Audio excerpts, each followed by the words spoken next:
Up first, the Prime Minister Narendra Modi has highlighted the feat of the Indian stock markets, how they've done in the past 10 years and become the fourth largest stock market globally. This even as the India Vix, the volatility index, the fear index, has hit higher levels. It's touched 22. It's happened for the first time in over a year. This happened intraday today. And yet companies listed on the Bombay Stock Exchange, they've hit another milestone, $5 trillion in market cap now on the Bombay Stock Exchange. So what cues should investors take away from these developments? How ministers, including the Prime Minister, are talking up the markets, and yet there are other cues that we are watching, including the volatility index and FII's retracting from the markets as well. So we'll get into that discussion with our guest tonight. But first, just listen in to what the Prime Minister and his team have been saying about the stock markets and its potential rise on counting day and beyond. आप देखिए 10 साल पहले share बाजार कहां था और आज कहां है। आज देश के लाखों लाख छोटे छोटे निवेशक बाजार से जुड़े हैं। दुनिया के फोर्थ लार्जेस्ट स्टॉक मार्केट पर देश दुनिया का भरोसा बढ़ता जा रहा है। मैं पूरा हिंदुस्तान घूम के आया हूं और मैं विश्वास से कहता हूं इस बार के चुनाव नतीजे पुराने सारे रिकॉर्ड तोड़ने वाले हैं। Stability of government is the first criteria for markets to be efficient. Stability of government, stability of policy, particularly of taxation policy. Most investors who come to visit India today are recceing to see where their money can be placed or parked. India's financial markets have far exceeded everybody's expectations in the recent past. It's very clear where the election is going. The exact number people may have a debate. In democracy, they should be debating it also. But I'm very sure as round after round takes place, markets will be less and less volatile because the markets will see exactly what those numbers, or will get a sense of, where those numbers will end up. And I'm very confident those numbers will end up very, very good for us. As reassuring as these ministers are, and the Prime Minister as well in that election rally, let's just understand what's happened in the stock market. We've seen the Bombay Stock Exchange's market cap hit a new milestone of $5 trillion. Let's bring in my colleague Snehi to bring us the salient features of this kind of rise that we are seeing. It's a new milestone, Snehi, and $5 trillion is no mean feat.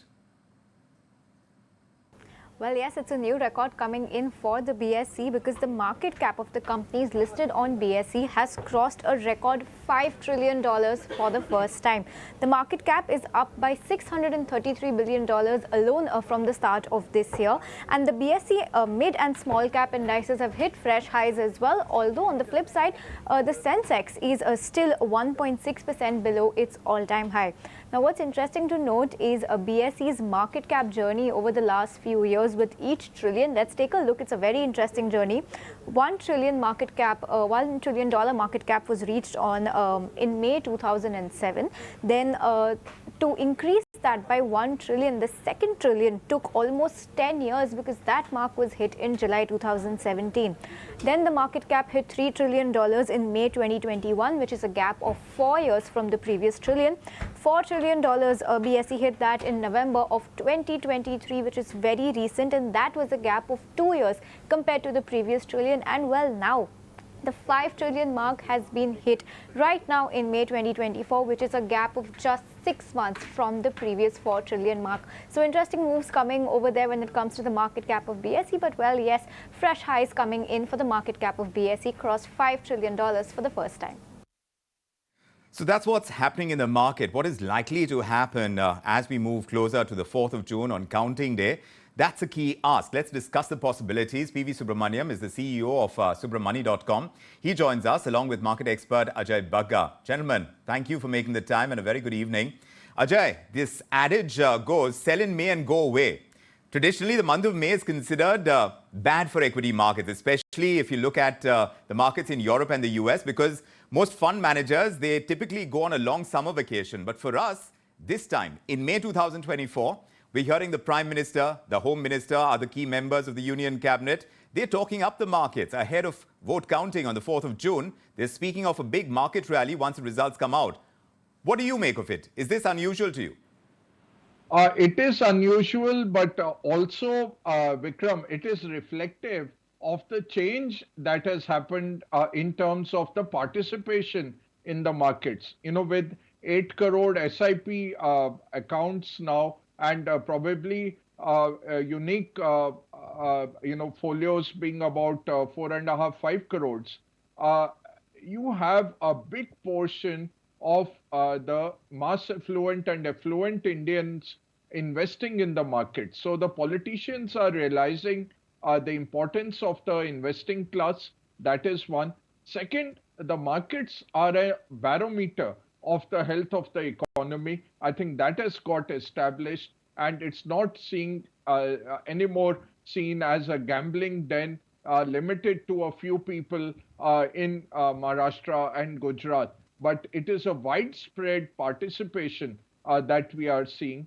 Third is the sheer scale. What the graphics you were showing, a $5 trillion market is something to be proud of. We are the fourth biggest. We will become the third biggest in the course of the next few years. That's a given. We have been reduced to fourth because of the sharp increase in the Hong Kong market in the last 2 to 3 months. Nearly a 27% increase in the Hong Kong markets. Otherwise, we would have been sailing ahead of Hong Kong as well.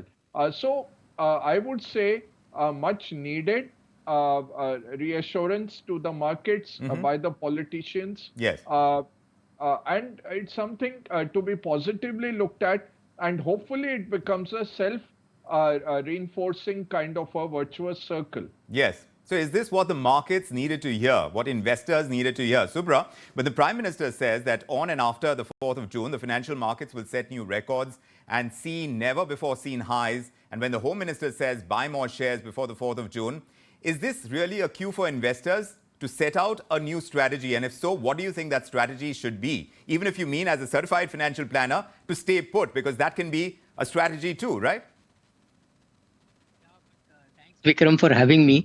But actually, the market has an uncanny habit of not listening to anybody. And when everybody is bullish, that is the time when the market comes down. I'm old enough to remember when the market was about 21,000, people said, Abhi 25 pahunchega. But from 21, it came to 9. It quickly recovered. That's a different thing. But yes, actually, if you ask me, it is scary. But like what Ajay said, the SIP market of 21,000, 22,000 crores, which is increasing regularly, that supports the market. But the volatility index is nowhere near something for us to be scared about. In March 2020, the VIX was 70. Let me repeat. So when the volatility index is 70, it's a fantastic signal to show that there is fear in the market. So you should be buying. Whether you're in a mood to buy is something different. So volatility of 10 or 20 just means in the next 30 days, the market will fluctuate by 20%. That's not really a big thing to worry about. Nothing to be done. If you are a long-term investor with 10, 20 years view, stay in the market. If you have a 2-year view, it's a great time to take some money out and sit in your bank account. If you've got a kid's exam to be paid, fees to be paid, or something like that, come out, keep the cash in your hand. Markets have always been talked up by the then government, right? But sometimes the market chooses not to listen. So you have to be careful about the fact that the market does not listen to anybody. It has its own mind. And after it comes down, people will say, fairly obvious, no, how long can the bull run be? Correct. So yes. Difficult to think that the market will listen to the big bosses. Correct, right. Yes, I mean, it can go either ways, and there is that uncertainty, and one can't take away from that. But Ajay, whenever we've spoken about the markets in the recent past, you've spoken about a good structural story building up in India. So if continuity of the reform process and policies, that continues, the full budget, that would have also been of concern to the markets over the next few months. If you consider all these moving pieces, How do you think one should play this out as an investor? Is this the time to accumulate more stocks or avoid the volatility and play it safe? I think the best way, what Mr. Subramania also referred to, is to stay invested. The length of your time in the market is what matters. Nobody, Vikram, can consistently time the market, profitably. We are exactly 2 weeks away. 2 weeks from now, around this time, it will be very clear what is the composition of the new Lok Sabha, and markets would have got a lot of reassurance. So political continuity is important. What should you do next 2 weeks? I think staying on the sidelines is best. They are taking a view on the market based on such a large event is not really worthwhile. But being out of the market is a very big risk. So I'm not saying that you should sell, but I'm saying the regular money that you put in every month, that by all means continue to do. I think the structural story of India is very strong. A 60% large cap, 20 odd in mid cap, 20 odd in small caps. I think that's a good overall, very broad brush kind of allocation, but stick to quality. There is enough quality available in India, and our time is coming. You showed the way the stock markets have been going up. That's backed by corporate earnings growth. And the global micro, where is it moving towards? It's moving towards two very big factors. True. One, rate cuts, Vikram. Yes. After 2 years, you're going to see rate cuts, whether this year or early next year, but it's coming. And second, easing financial conditions based on the perception of rate cuts. Correct. So global macro is very good.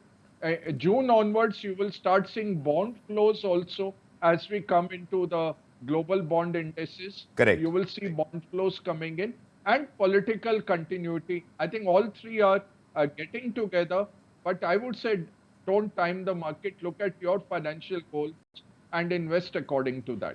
That's right, Ajay. But the doubt happens when, this kind of political voices that we get of buying into a potential rise, you're trying to square that up with the big spike in the volatility index that Subra spoke about as well. Today, we've hit 22. FIIs, we've seen them pull out as much as 5,000 to 6,000 crores from Indian equities. This happened every successive week in recent times. So are those cues as strong as the ones that we're getting from the key members of the current dispensation and the fact that we've hit $5 trillion market cap on the BSE? And I'm saying I would disregard the political sounds. It's good, it's welcome, and I hope they give us some tax rebates. They follow up all this talk by actual action. When the action comes, then we are paying 36,000 crores on STT. We are paying all kinds of levies from stamp duties to IGST to SEBI fees to exchange transaction fees. So investors and traders are very heavily taxed. I think they should follow up their stock with actual action on the ground, especially given, Vikram, the GST collections are so good and the direct tax collections have been so good. But the fact remains 1.5% of Indians are paying most of the direct taxes. I don't know how much constraint the government will be. I would not read too much into the assurances by the politicians. They have their own,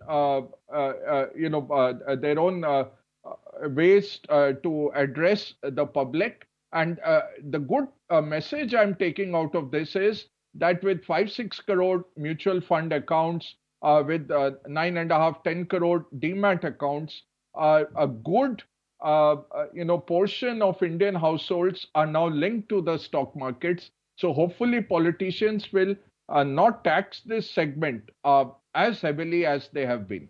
In fact, talking about mutual funds and the kind of rise that we're seeing in domestic mutual funds, Subra, that's the growing dominance. And is that a key indicator of a potential rise, in fact? Because domestic retail investments, we've been talking about this so often, how they've been growing at a steady clip. SIPs have been on a constant incline. So would you say it makes more sense right now, perhaps to invest in gold ETFs or debt mutual funds? I really don't know because gold has gone through a big jump. Also understand volatility could be high because people who played the sell India buy China market in the last 30 days have benefited. China is up by a mile ahead of the Indian market. So those people have sold. So obviously all that is contributing to the VIX. I agree with Ajay that politicians stocking up the market is not something which we need to get carried away by. Gold has already done very well. How much more it will do? I again agree with Ajay and what we constantly keep saying. You have a long-term view, stick to a multi-asset fund because that includes equity, that includes gold. Stick to SGB, that is the sovereign gold bonds. These are very good returns you have got in the past. But again, let me repeat, typically like a mutual fund guy, the past performance is not an indicator of the future. The past has been just too good. It's been a great story.